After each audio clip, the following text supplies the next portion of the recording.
Top 10 ශ්‍රී ලංකා අරන් එන තවත් අපූර්ව වීඩියෝ එකට ඔයාව සාදරයෙන් පිළිගන්නවා. අද මම ඔයාලව අරන් යන්නේ පොළොන්නරු යුගයේ ඉදි කරලා තියෙන හරිම අපූර්ව විස්මිත නිර්මාණයක් ගැන ඔයාලට කියලා දෙන්න. පළමුවන පරාක්‍රමබාහු රජ සමයේ ඉදි කරා කියලා සැලකෙන මේ නිර්මාණය තමයි පොළොන්නරු වටදාගය. අපි මුලින්ම ගිහිල්ලා බලමු මේ වටදාගයක් කියලා හඳුන්වන්නේ මොකක්ද කියලා බලන්න.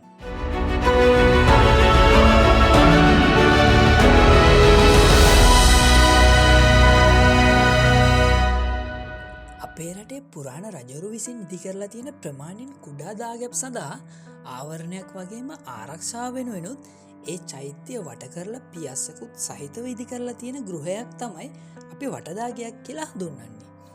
ශ්‍රී ලංකාවේ දැනට නම් සම්පූර්ණයෙන්ම ඒ කාලේ රජවරු ඉදි කරපු වටදාගයක් දකින්න නැති වුණත් තූපාරාමය, ලංකාරාමය, මිහින්තලේ, තිරියාය, අත්තනගල්ල වැනි ප්‍රදේශවල නටබුන් ඉතුරු වෙලා තියෙන වටදාගෙවල් වල අවශේෂ අපිට දකින්න පුළුවන්. ඒ වගේම ස්තූපයක් වටා වක්‍රාකාරව සිටුවන ගල්කණු හා ලීකණු මත ඉදි කරන මේ දැව පියස්සක් සහිත වටදාගෙවල් තූපගරය, දාගය, චේතියගරය, සෑගය වගේ විවිධ නම් වලින් හඳුන්වලා තියෙනවා. අපි කලින් කියපු වටදාගෙවල් වලින් දැනට ඉතුරු වෙලා තියෙන හොඳම වටදාගෙවල් දෙක අපිට දකින්න ලැබෙන්නේ පොළොන්නරු රාජධානියේ. ඉන් පළවෙනි එක තමයි මැදිරිගිරිය වටදාගය. අනික් වටදාගේ තමයි අපි අද කතා කරන පොළොන්නරු වටදාගේ. මේ පොළොන්නරු වටදාගේ කුමන කාල සීමාවක කවුරුන් විසින් ගොඩනගන ලද්දක්ද කියලා අපේ පුරාවිද්‍යාඥයින්ට මතවාද කිහිපයක්ම තියෙනවා. ඉන් එකක් තමයි චූලවංශයේ සඳහන් වෙන 12 වන සතවර්ෂයේදී පළවෙනි මහා පරාක්‍රමබාහු රජතුමා විසින් බුදුරජාණන් වහන්සේගේ දන්ත ධාතුන් වහන්සේ තැන්පත් කිරීමට ඉදි කරපු කවාකාර ශිලා මන්දිරය මේ බව. HCP බෙල් මහතා විසින් ඒ බව ප්‍රකාශ කරලා තියෙනවා. අනෙක් මතය තමයි රාජාවලිය හා පූජාවලිය වගේ මූලාශ්‍රවල සඳහන් වෙන ලෙස නිස්සංක මල්ල රජු විසින් මෙය ඉදි කරන ලද බව. ඒ වගේ මේ වටදාගය ආසන්නයේ තියෙන සෙල්ලිපිකත් මේ වටදාගේ නිස්සංක මල්ල රජු විසින් සාදන බව සඳහන් වෙනවා. මේ කොහොම වුණත් මේ ස්තූපයේ දන්ත ධාතුන් වහන්සේ හෝ බුදුරජාණන් වහන්සේගේ පාත්‍රා ධාතුව නිදන් කරලා තියෙන නිසා මේ අපේ රටේ තියෙන ගෞරවනීයම ස්ථානයක් විදිහට පොළොන්නරු වටදාගය අපිට හඳුන්වන්න පුළුවන්. පැරණි පොළොන්නරු නගරයේ දල්දා මළුව කියලා හඳුන්වන ප්‍රදේශය ඇතුලේ තමයි මේ වටදාගය පිහිටලා තියෙන්නේ.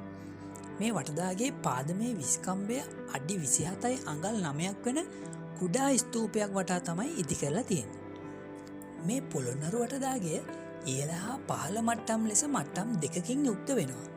වෘත්තාකාරව ඉදි කරලා තියෙන මේ මට්ටම් දෙකෙන් පහළම මට්ටම මීටර් 120ක විස්කම්භයකුත් ඉහළ මට්ටම මීටර් 80ක විස්කම්භයකිනුත් යුක්ත වෙනවා. ඒ වගේම උස ගත්තොත් පහළ වේදිකාව අඩි 4යි අඟල් 3කුත් ඉහළ වේදිකාව අඩි 5යි අඟල් 3කුත් පමණ වෙනවා. මේ වටදාගයට පිවිසෙන්න අපිට තියෙන්නේ එක් ප්‍රධාන දොරටුවක් පමණයි. ඒ දොරෙන් ඉහළට නැගුණම අපිට තවත් දොරටු 4ක් දකින්නට ලැබෙනවා. සතර දිසාවන්ගේ පිහිටලා තියෙන මේ දොරටු හතරෙත් පහළ මට්ටමේ තියෙන ප්‍රධාන දොරටුවෙත් පොළොන්නරු යුගයේ ඉතා විශිෂ්ට ගල් කැටයම් වලින් අලංකාර කරලා තමයි ඉදි කරලා තියෙන්නේ.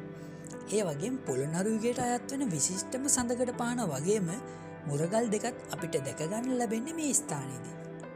ACP බෙල් මහතා පවසන අන්දමට මේ වටදාගේ ඉහළ වේදිකාවේ පැතිවල තියෙන කැටයම් වලට සම කරන්න පුළුවන් නිර්මාණයක් අනුරාධපුර පොළොන්නරු රාජධානිවල පමණක් නෙමේ මුළු ලංකාවෙම පවා හමු නොවන බවයි ඔහු ප්‍රකාශ කරලා තියෙන්නේ. පොළොන්නරු වටදාගේ ඉහළ වේදිකාවේ ගල්කණු පෙළි 3ක් තිබුණු බවට සාධක හමු වෙලා තියෙනවා. ඉන් ඉහළ මාලයේ තියෙන ගඩොල් ප්‍රාකාරයට පසුපසින් නැති ගල්කණු පමණක් අපිට අද දකින්නට ලැබෙනවා. අනෙක් අභ්‍යන්තරව තිබුණු කණු පෙළි දෙකම විනාශයට පත් වෙලා තමයි තියෙන්නේ. ඒ වගේ මේ සියලුම ගල් පෙළි වල ගල්කණු 68ක් පමණ තිබුණු බවට සාධක හමු වෙලා තියෙනවා.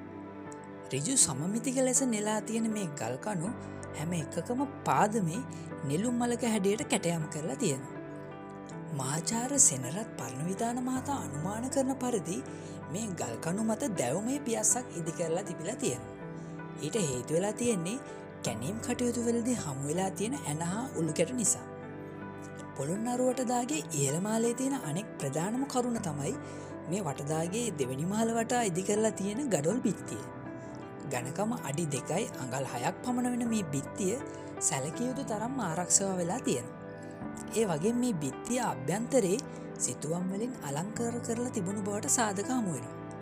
මේ බිත්වල පහළ කොටස මල් මෝස්තර වලින් කැටයම් කළපු ගල්පූරු මගින් ආවරණය කරලා තමයි තියෙන්නේ.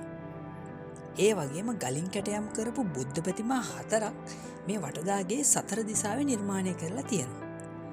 ධ්‍යාන මුද්‍රාව නිරූපණය කරන මේ ප්‍රතිමා වලින් දෙකක් පමණක් හොඳින් තිබුණත් අනික් ප්‍රතිමා දෙකේ කොටස් තමයි අපිට දකින්නට ලැබෙන්නේ. ශ්‍රී ලංකාවේ ගොඩාක්ම දකින්නට ලැබෙන බුබ්බුලාකාර හැඩති ස්තූපයක නටමුන් තමයි මේ වටදාගේ මැද්දේ අපිට දකින්නට ලැබෙන්නේ. මේ දාගබේ ඉහළ කොටස් විනාශ වුණත් පහළ ගෝලාකාර කොටස පමණක් අපිට අද දකින්නට ලැබෙනවා. අපේ රටේ ගොඩක් ප්‍රසිද්ධ ස්ථාන තිබුණත් මේ වගේ ඉතාම වැදගත් ස්ථාන තවමත් අප්‍රසිද්ධව තමයි තියෙන්නේ. එනිසා මේ වගේ විශිෂ්ට නිර්මාණ ඔයාලත් පොළොන්නරු නගරේ බලන්න ගියොත් අනිවාර්යයෙන්ම නරඹන්න අමතක කරන්නත් එපා. එහෙනම් ටොප්රෙන් ශ්‍රී ලංකාරාගෙන තවත් වීඩියෝකින් හමු වෙනකල් මම අදට සමුගන්නවා. ඔයාලට සුබ දවසක්.